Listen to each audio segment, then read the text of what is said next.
Bismillahirrahmanirrahim. Assalamualaikum warahmatullahi wabarakatuh.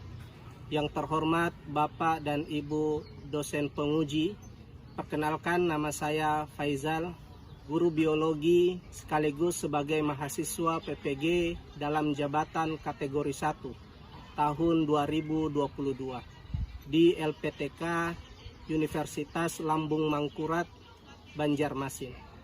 Pada kesempatan kali ini, hari Kamis 6 Oktober 2022, saya akan melaksanakan praktek uji kinerja yang bertempat di SMA Negeri 2 Wangi-Wangi, Kabupaten Wakatobi, Provinsi Sulawesi Tenggara.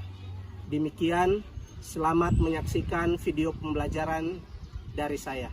Assalamualaikum warahmatullahi wabarakatuh.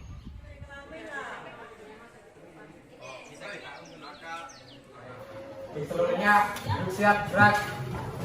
1, 2, 3. Assalamualaikum warahmatullahi wabarakatuh. Waalaikumsalam warahmatullahi wabarakatuh. 4. Teman-teman, sebelum kita belajar, mari kita baca doa. Doa dimulai.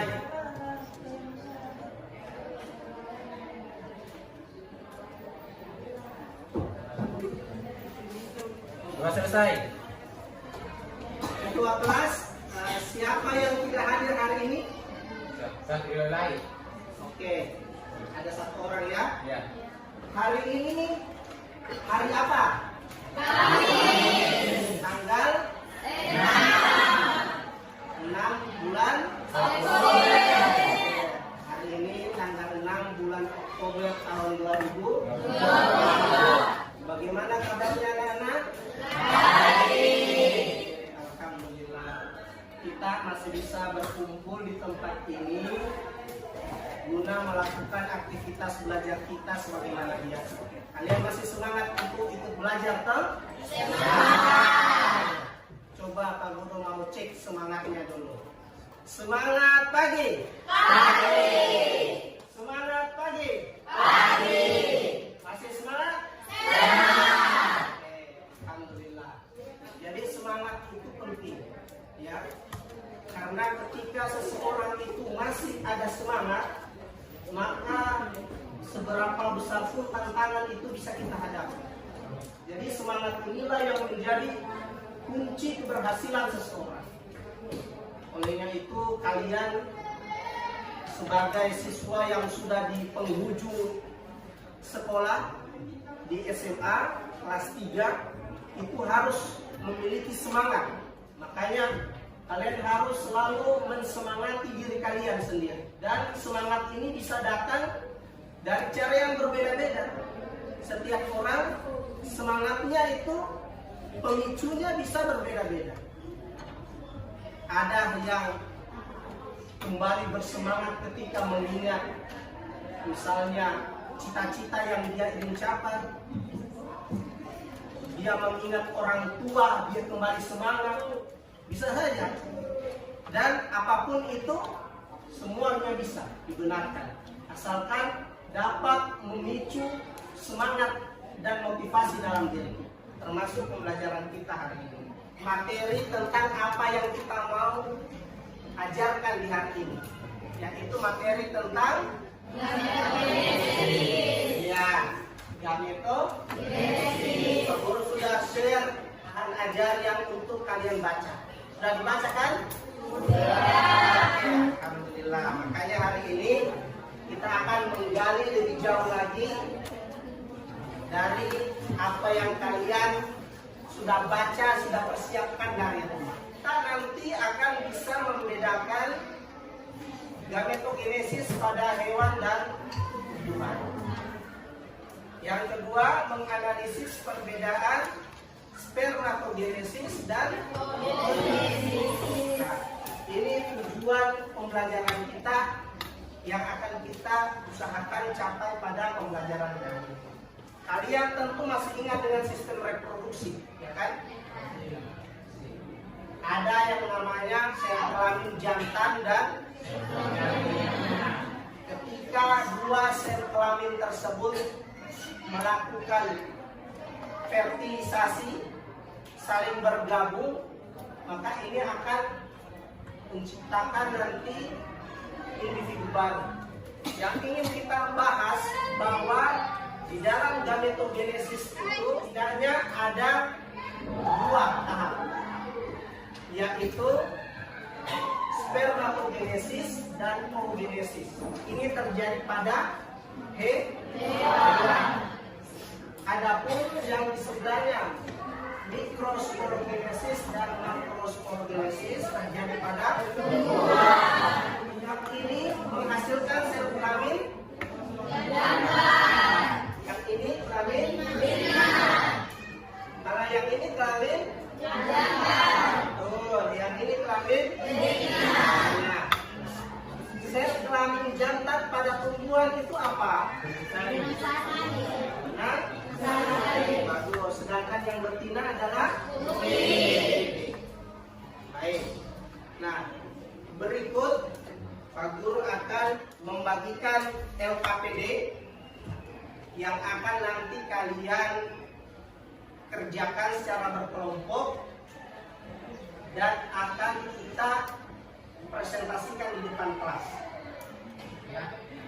Pak Guru akan memberikan satu permasalahan yang akan menjadi topik pembahasan kita di LKPD nanti. Siapa yang bisa memberikan pendapat dari setelah melihat dua gambar di atas? Oke, silakan. Saya memiliki pertanyaan bahwa kira-kira apa yang menyebabkan kedua keluarga tersebut yang salah satunya memiliki keturunan sedangkan yang salah satunya tidak memiliki keturunan? Oke, terima kasih. Mungkin itu saja. Ya, pertanyaan yang bagus. Coba kalian lihat, dua keluarga ini berbeda dari jumlahnya. Kan? Ada yang sudah memiliki anak dan ada yang belum. Kasusnya bisa bermacam-macam faktor yang mempengaruhinya. Namun kita akan ambil sebuah kasus misalnya dua keluarga ini menikah di bulan dan tahun yang sama. Namun setelah berjalan beberapa waktu ternyata ada satu pasangan yang belum juga mendapatkan keturunan, namun pasangan yang lain sudah memiliki. Nah, faktor apa saja yang akan mempengaruhi hal tersebut, itulah yang akan menjadi tugas yang akan kita kerja di LKPD. Kak Guru akan bagikan gambar kerjanya.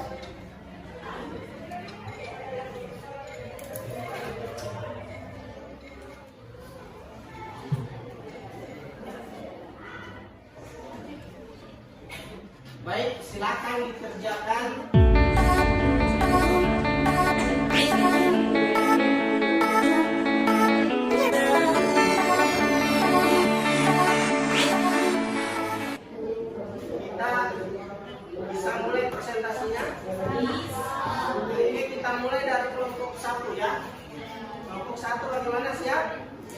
Silahkan maju ke depan.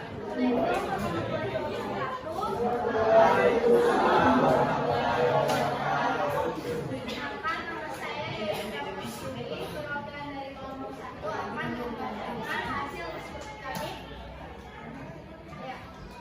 Selanjutnya saya langsung ke soal pertama, yaitu perbedaan spermatogenesis dan oogenesis. Spermatogenesis terjadi di dalam testis, sedangkan oogenesis terjadi di dalam folikel ovarium dan dilanjutkan di ovidum.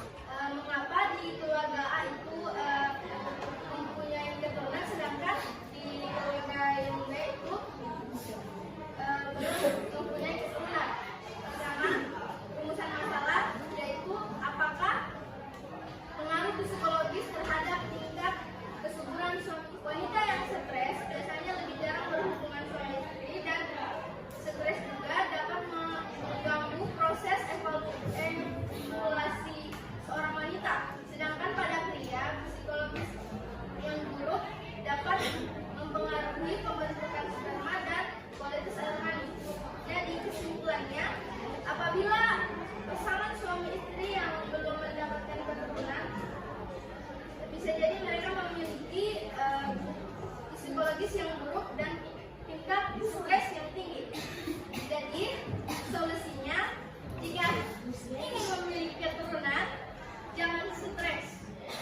kasih kelompok 1, silakan kembali di tempat.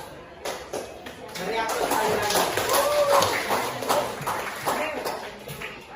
Perhatian. Bismillahirrahmanirrahim. Assalamualaikum warahmatullahi wabarakatuh. Perkenalkan, nama saya Wismawati, perwakilan dari kelompok 2. Saya akan mempresentasikan hasil diskusi kami. Topik pertama yaitu perbedaan dari spermatogenesis dan oogenesis. Perbedaan pertama yaitu pada spermatogenesis terjadi pada sel kelamin jantan, sedangkan oogenesis terjadi pada sel kelamin betina. Perbedaan kedua, dari satu spermatogonium menghasilkan 4 sel sperma, sedangkan dari satu oogonium menghasilkan 1 ovum. Perbedaan ketiga, spermatogenesis terjadi di testis sampai sperma bergerak ke epididymis, sedangkan oogenesis terjadi di ovarium sampai ovum bergerak ke tuba falopi. Perbedaan keempat, sel sperma berkembang dari epitel germinal tubulus seminivelum testis, sedangkan oogenesis, sel telur itu berkembang dari epitel germinal yang melapisi ovarium.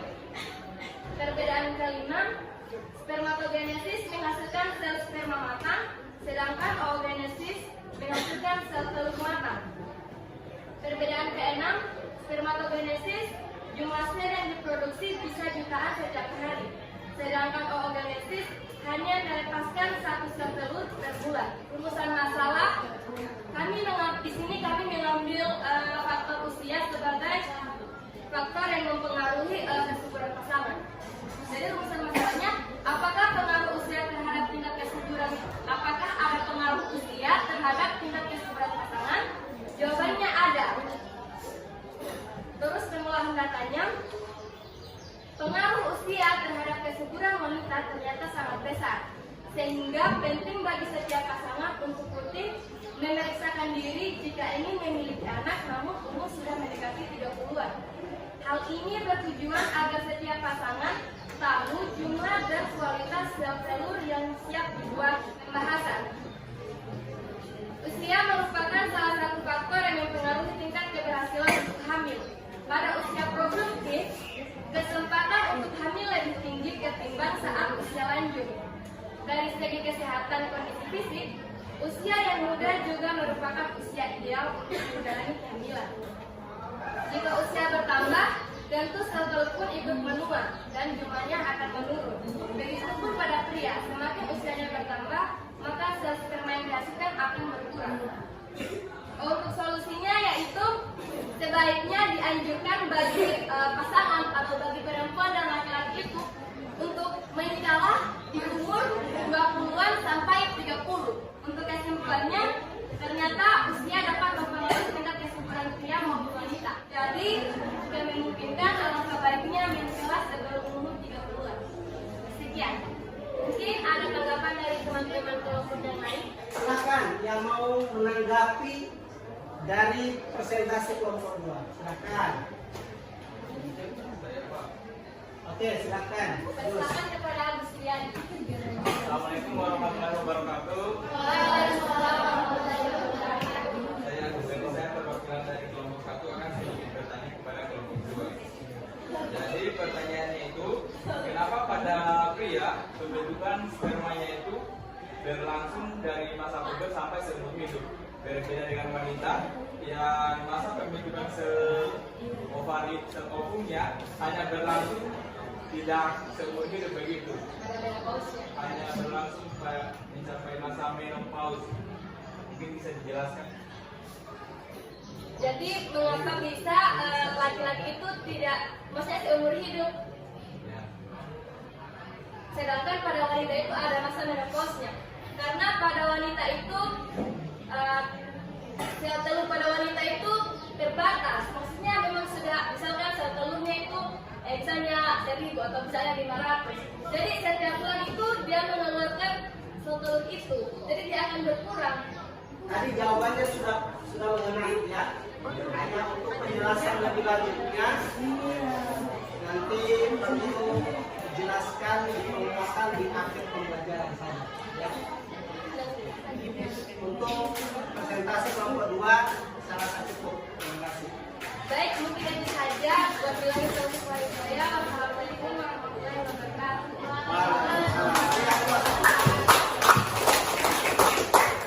Sekarang kelompok 3, silahkan.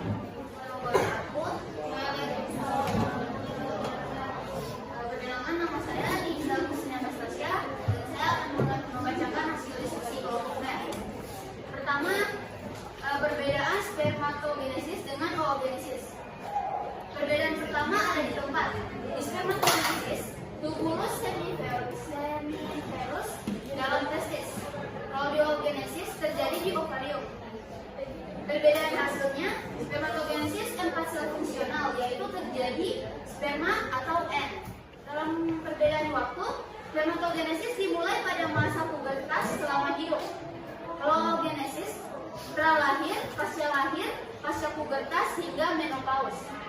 Jumlah produk, perbedaannya yaitu spermatogenesis menghasilkan ratusan juta sperma, sedangkan oogenesis hanya menghasilkan 1 ovum per bulan. Rumusan masalahnya yaitu faktor keturunan terhadap tingkat kesuburan. Hipotesisnya yaitu ada pengaruh terhadap tingkat kesuburan suami istri. Pembahasannya yaitu setiap telur dan sperma memiliki kombinasi yang berbeda, sehingga dalam hal itu kesuburan adalah sesuatu yang bersifat acak dan sulit diprediksi berasal dari keluarga subur atau tidak selalu berarti Anda akan subur juga. Isinya yaitu kita semua tahu secara umum sebelum menikah itu kita melakukan pemeriksaan kesehatan, mencari latar belakang pasangan kita. Jadi menurut hasil diskusi kelompok kami, sebaiknya pihak wanita itu mengecek kesuburan sebelum menikah.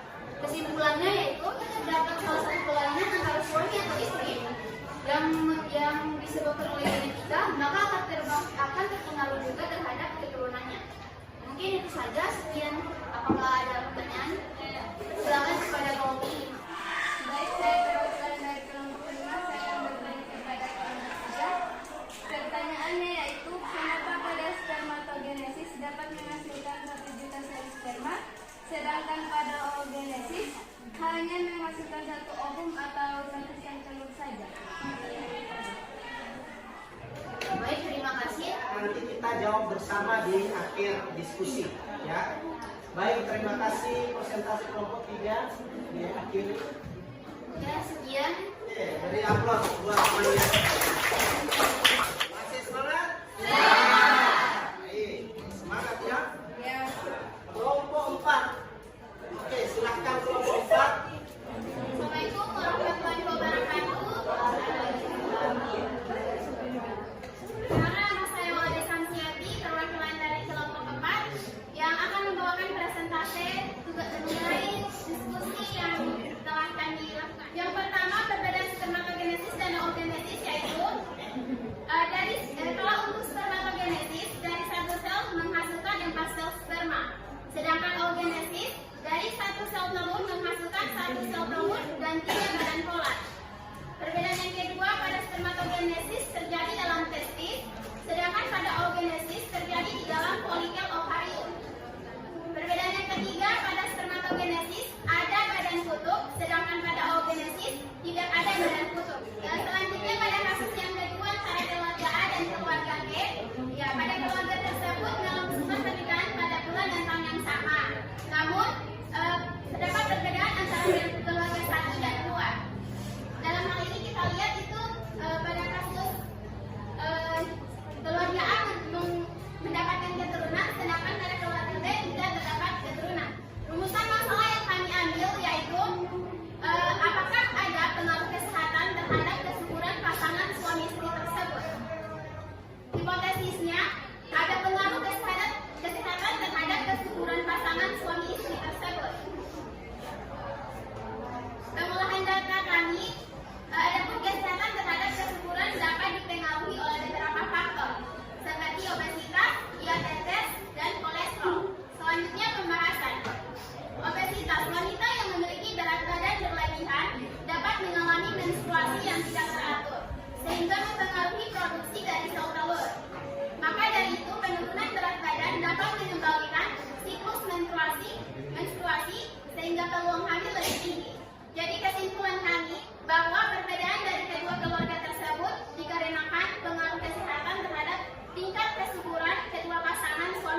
jelas ya? Oke, saya kira cukup. Presentasi diakhiri. Baik, jika tidak ada yang mau ditanyakan lagi, sekian dari saya. Wassalamualaikum warahmatullahi wabarakatuh. Waalaikumsalam. Baik, kelompok terakhir, kelompok 5. Silahkan. Assalamualaikum warahmatullahi wabarakatuh. Perkenalkan, nama saya Iriana, perwakilan dari kelompok 5 akan mempresentasikan hasil diskusi kami. Topik yang pertama, perbedaan antara spermatogenesis dan oogenesis. Yang pertama, pada spermatogenesis itu menghasilkan 3 sel porosit, sedangkan pada oogenesis menghasilkan 1 sel porosit. Yang kedua, pada spermatogenesis itu membentuk 4 sel diploid, sedangkan pada oogenesis membentuk 3 bentuk sekunder. Lalu rumusan masalahnya, apakah ada pengaruh kesehatan organ reproduksi terhadap tingkat kesuburan pasangan suami istri? Lalu hipotesisnya, ada pengaruh kesehatan organ reproduksi terhadap tingkat kesuburan pasangan suami istri. Lalu kita bahasan penyebab kemandulan pada pria. Yang pertama, saluran sperma tersembat. Kondisi ini bisa menyebabkan sel sperma tidak bisa masuk ke cairan mani atau azoospermia. Penyebabnya bisa karena bawaan air atau trauma fisik yang mengenai testis, prostat, dan uretra. Lalu penyebab kemandulan pada wanita, yaitu gangguan laser cervix. Ketidaknormalan pada laser cervix bisa mempersulit proses optimasi sperma dan sel telur, sehingga menghambat terjadinya pembuahan. Lalu cara mencegah kemandulan. Untuk pria, jangan merokok, rajin berolahraga, lalu tidur yang cukup dan berkualitas minimal 7 jam setiap hari. Lalu pada wanita, pertahankan berat badan ideal, hindari merokok, hindari alkohol, dan kurangi stres. Kesimpulan yang kami ambil, jadi tidak memiliki keturunan bisa saja itu terjadi karena kemandulan atau infertilitas, dan memiliki banyak penyebab-penyebab sehingga dapat terjadinya kemandulan atau infertilitas. Itu saja dari materi kami. Apakah ada pertanyaan dari masing-masing kelompok? Ya, silakan. Saya Niza Lucia Anastasia. Saya akan bertanya kepada Bapak. Apakah seorang wanita yang memiliki servis tadi bisa membuat program bayi? Bisa. Dijawab. Silakan. Cukup ya? Oke. Sebentar kita jawab bersama. Baik, diakhiri. Baik, sekian dari materi kelompok kami. Saya akhiri dengan ucapan oleh Taufik Walhidayah. Wassalamualaikum warahmatullahi wabarakatuh. Waalaikumsalam. Sudah maju mempresentasikan. Jadi jangan salah ya. Hanya untuk maju di depan kelas saja itu butuh keberanian. Jadi kita itu inginnya kalian semua itu memiliki kemampuan untuk public speaking. Itu penting. Makanya nanti kalian secara bergiliran setiap presentasi itu harus teman kelompoknya itu dapat jatah untuk maju ke depan. Ya, jangan mengandalkan teman saja.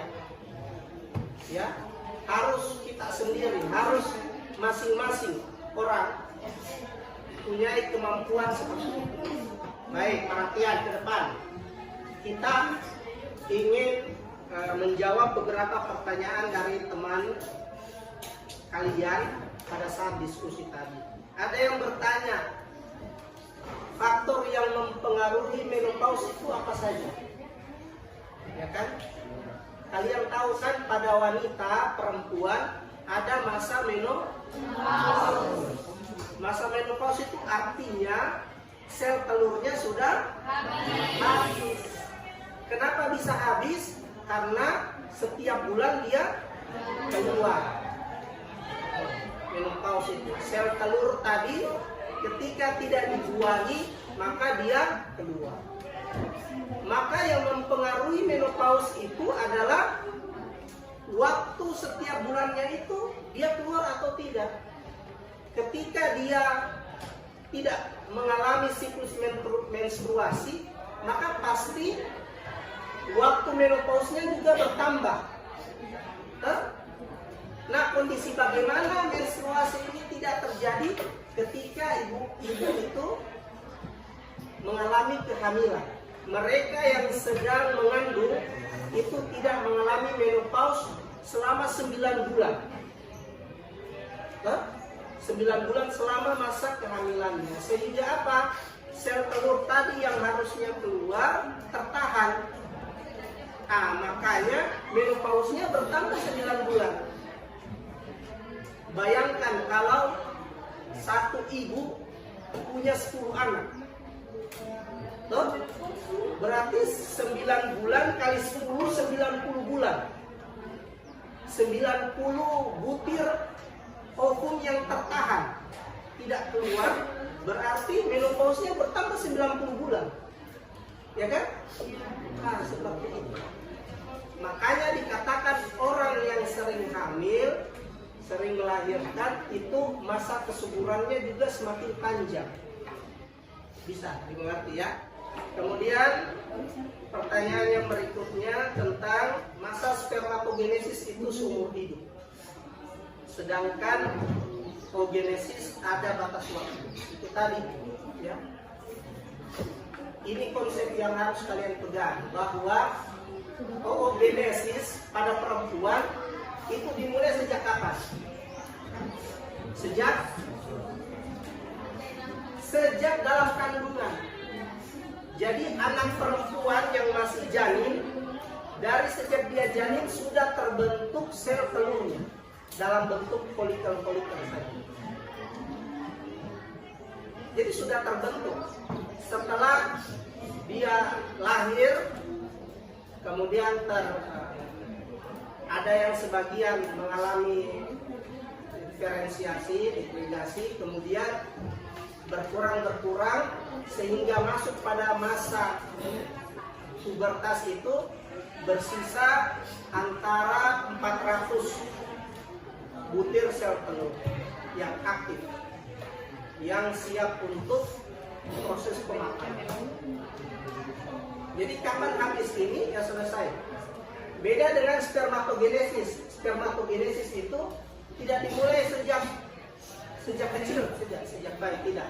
Nanti dia masuk masa remaja baru terbentuk, dan akan terbentuk seterusnya sepanjang ada asupan nutrisi yang masuk. Sepanjang dia makan, sepanjang dia mengkonsumsi makanan, maka sepanjang itu pula spermanya dihasilkan. Tinggal kualitasnya saja yang berbeda. Sperma di saat muda dengan di saat sudah tua, tapi spermanya tetap diproduksi. Nah, ada yang bertanya tentang program bayi tabung. Bayi tabung itu karena kenapa? Karena terjadi akibat proses fertilisasi ini yang sulit terjadi. Sel ovum pada wanita diambil, sel sperma pada pria diambil, kemudian dipertemukan di luar rahim. Setelah dipertemukan, terjadi proses pembelahan, morula, blastula, barulah kemudian dikembalikan masuk ke dalam rahim. Karena tidak ada tempat yang paling aman, paling baik bagi si janin selain dari rahim. Karena rahim itulah keistimewaan seorang perempuan, karena ada rahimnya ini. Sehingga salah satu Asmaul Husna itu ar-Rahim, ya kan? Iya, karena dan rahim ini kemudian dianugerahkan kepada perempuan, sehingga perempuan itu mulia. Terdapat asma Allah dalam dirinya. Nah, dan rahim itu artinya maha penyayang. Maka seorang perempuan itu seharusnya memang penuh dengan kasih sayang. Dia harus menjadi orang yang penyayang. Berarti dia bukan perempuan yang seutuhnya, yang kembali ke fitrahnya. Ada tidak seperti itu? Kemudian ada pertanyaan tentang gaya hidup. Apakah mempengaruhi kesehatan alat reproduksi? Jelas. Gaya hidup, apalagi gaya hidup seperti meminum minuman beralkohol, ya, merokok, apalagi ada yang namanya seks bebas, pergaulan bebas, itu akan merusak alat kelamin kalian, alat reproduksi. Baik, perhatiannya di depan. Oke, penjelasan kita hari ini sudah cukup jelas ya. Dari presentasi teman kalian sudah cukup bagus. Kemudian dari bahan ajar yang Pak Guru sudah bagikan itu, Pak Guru akan mengecek sejauh mana pemahaman kalian dari topik pembahasan kita pada hari ini. Pak Guru akan membagikan soal post test.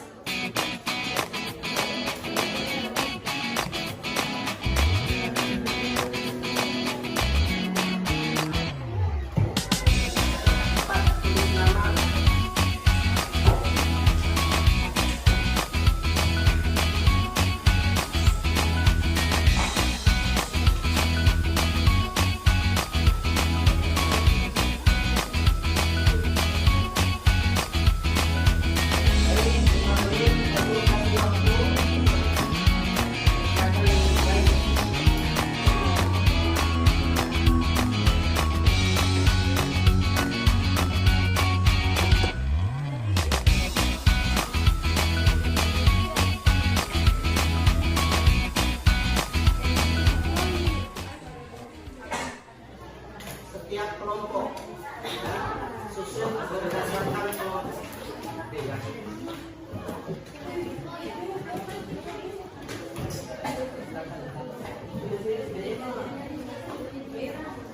Ya.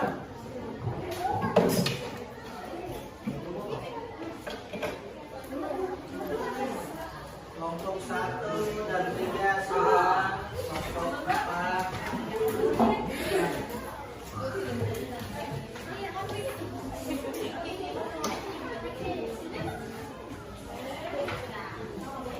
Kelompok 2, kelompok 5.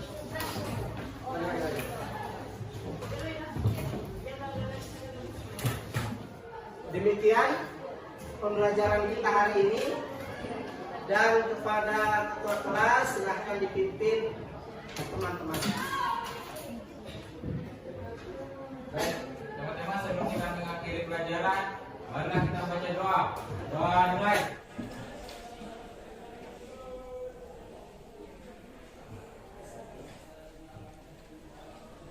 Doa selesai. Untuk seluruhnya, duduk siap, gerak. 1, 2, 3.